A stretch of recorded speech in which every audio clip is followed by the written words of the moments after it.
Okay. Next 7th ಏಪ್ರಿಲಲ್ಲಿ purchase ಆಗಿದೆ 1000 units 29 rupees ಹಂಗೆ. ಸಾರಿ 7th 4 purchase ಎಷ್ಟಾಗಿದೆ ಅಂತ ಹೇಳಿದ್ರೆ 1000 ಯೂನಿಟ್ಸ್ 29 ರುಪೀಸ್ ಹಂಗೆ ಅಂದರೆ 29,000 ಆಗುತ್ತೆ. ಸೊ ಇಲ್ಲಿ ನಮಗೆ ಬ್ಯಾಲೆನ್ಸ್ ಜೊತೆ ಆ್ಯಡ್ ಮಾಡ್ಕೋಬೇಕು. 980 27.50 ನಮ್ಮದು ಬ್ಯಾಲೆನ್ಸ್ ಇರುತ್ತಲ್ಲ 26,950 ಅದಾದ್ಮೇಲೆ ಇದು ಕೂಡ ಆ್ಯಡ್ ಮಾಡ್ಕೊಳ್ತೀವಿ. 1029 ರುಪೀಸ್ ಹಂಗೆ 29,000 ವ್ಯಾಲ್ಯೂ ಆಗುತ್ತೆ. ಓಕೆ. ನೆಕ್ಸ್ಟ್ ಏಪ್ರಿಲ್ 8 ಅಲ್ಲಿ ಇಶ್ಯೂ ಆಗಿದೆ 1400 ಯೂನಿಟ್ಸ್. ಈ 1400 ಯೂನಿಟ್ಸ್ ನಾವು ಹೇಗೆ ತಗೊಳ್ತೀವಿ ಅಂತ ಹೇಳ್ತೀನಿ ನಾನು.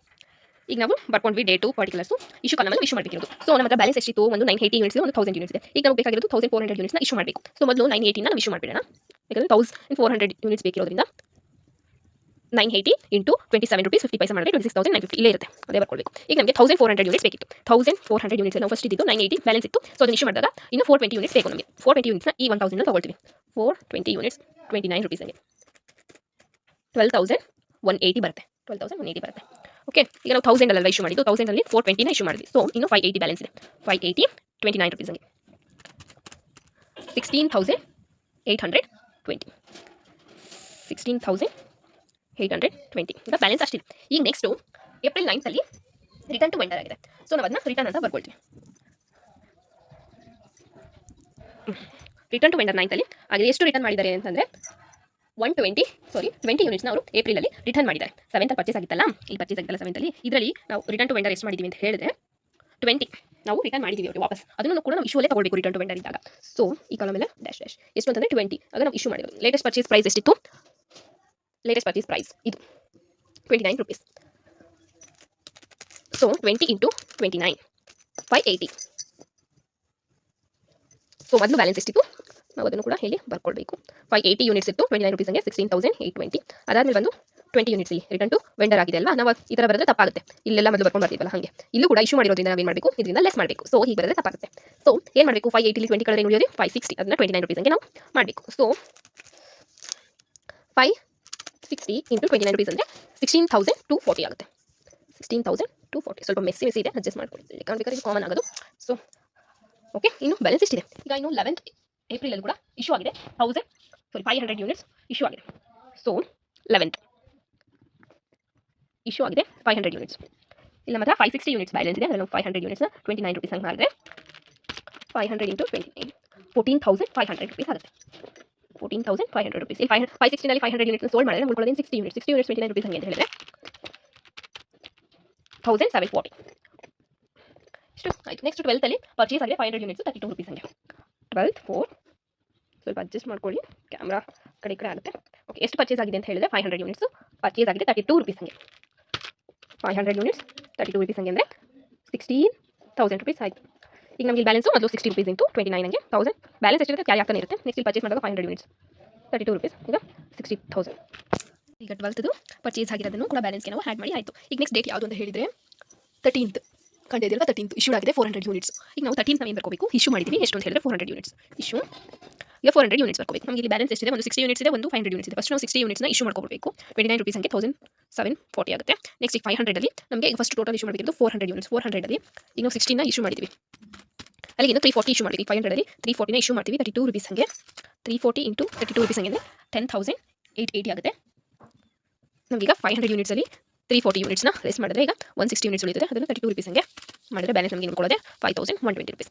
ಅಂದರೆ ಈಗ ಹೇಗೆ ಅಂತ ಇನ್ನೊಂದು ಎಕ್ಸ್ಪ್ಲೇನ್ ಮಾಡ್ತೀವಿ. ಈಗ ಇಶ್ಯೂ ಮಾಡಬೇಕಿರೋದು ನಾವು 13th ಡೇಟಲ್ಲಿ 400 ಯೂನಿಟ್ಸ್ನ ಇಶ್ಯೂ ಮಾಡಬೇಕು. ಸೊ ನಮ್ಮ ಇಶ್ಯೂ ಮಾಡಬೇಕಾದ್ರೆ ಮೊದಲು ನಮಗೆ ಇದು ಬ್ಯಾಲೆನ್ಸು ಒಂದು 60 ಯೂನಿಟ್ಸ್ ಇತ್ತು 29 ರುಪೀಸ್ ಹಂಗೆ, ಇನ್ನೊಂದು 500 ಯೂನಿಟ್ಸ್ ಇತ್ತು 32 ರುಪೀಸ್ ಹಂಗೆ. ಸೊ ನಾವು ಮೊದಲು 60 ಯೂನಿಟ್ಸ್ನ ಇಶ್ಯೂ ಮಾಡಬೇಕು. ಅದು 29 ರುಪೀಸ್ ಹಂಗೆ 1,740 ಆಗುತ್ತೆ. ಈಗ ನಮಗೆ 400 ಯೂನಿಟ್ಸ್ ಟೋಟಲ್ ಇಶ್ಯೂ ಮಾಡಬೇಕಿದ್ದು. ಸೊ ಈಗ 400 ಯೂನಿಟ್ಸ್ 60 ಯೂನಿಟ್ಸ್ನ ಇಶ್ಯೂ ಮಾಡಿದ್ವಿ, ಇನ್ನು 340 ಯೂನಿಟ್ಸ್ ಬೇಕಿತ್ತು. ಸೊ 500 ಯೂನಿಟ್ಸ್ ನಾವು 340 ಯೂನಿಟ್ಸ್ ತಗೋತೀವಿ 32 ರುಪೀಸ್ ಹಂಗೆ 10,880 ಆಗುತ್ತೆ. 500 ಅಲ್ಲಿ 340 ಲೆಸ್ ಮಾಡಿದ್ರೆ 160 ಯೂನಿಟ್ಸ್ ಉಳಿಯುತ್ತದೆ. ಬ್ಯಾಲೆನ್ಸ್ 32 ರುಪೀಸ್ ಹಂಗೆ 5,120 ಆಗುತ್ತೆ. ಇನ್ನು ನೆಕ್ಸ್ಟು 14th ಪರ್ಚೇಸ್ ಮಾಡ್ತಾ ಇದ್ದೀವಿ. 14th ಪರ್ಚೇಸ್ ಮಾಡ್ತಾ ಇದ್ದೀವಿ 1,500 ಯೂನಿಟ್ಸು 34 ಹಂಗೆ 1,500. ಸೊ 1,500 ಇಂಟು 34 ರುಪೀಸ್ ಹಂಗೆ ಅಂದರೆ 51,000 ರುಪೀಸ್ ಆಗುತ್ತೆ. ಸೊ ಈಗ ಮೊದಲು ನಮ್ಮ ಬ್ಯಾಲೆನ್ಸ್ ಇದ್ದಿದ್ದು 160 ಯೂನಿಟ್ಸ್ ಇತ್ತು 32 ರುಪೀಸ್ ಹಂಗೆ 5,120. ಈಗ ಮತ್ತೆ ಆ್ಯಡ್ ಆಗಿದ್ದು 1,500 34 ರುಪೀಸ್ ಹಂಗೆ 51,000 ಆಯಿತು.